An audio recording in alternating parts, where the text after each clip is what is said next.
आज़ादी की जिस लड़ाई को महात्मा गांधी ने अपने अंजाम तक पहुंचाया, उस लड़ाई में हिमाचल की वादियों से निकला एक पहाड़ी लड़का भी था।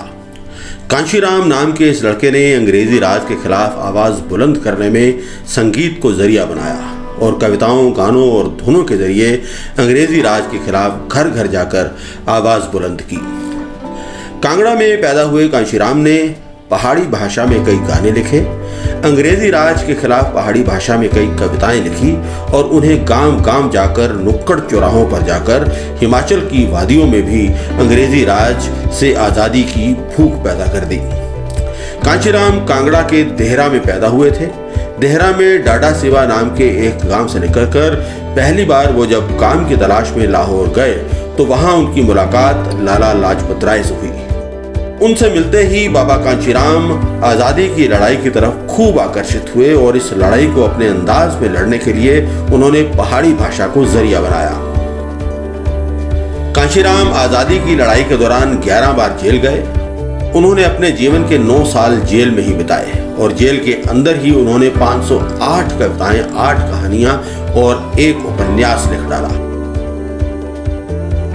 खास बात ये थी कि सभी रचनाएं पहाड़ी भाषा में थी और ब्रिटिश राज के खिलाफ इन रचनाओं में इतना दम था कि इनके आधार पर साल 1937 में पंडित जवाहरलाल नेहरू ने होशियारपुर की एक जनसभा में कांशीराम को महात्मा गांधी सरीखे पहाड़ी गांधी नाम दे डाला।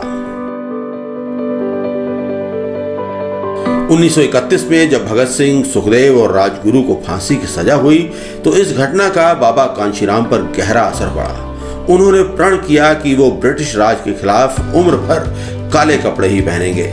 उन्होंने अपना ये प्रण बखूबी निभाया भी और 15 अक्टूबर 1943 को जब उन्होंने आखिरी सांस ली तब भी उनके बदन पर काला चोला ही था।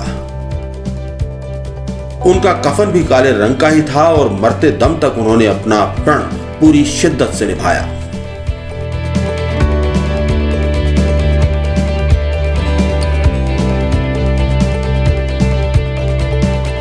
द नॉक को YouTube पर सब्सक्राइब करें और बेल आइकन जरूर दबाएं। ट्विटर और फेसबुक पर भी फॉलो करें।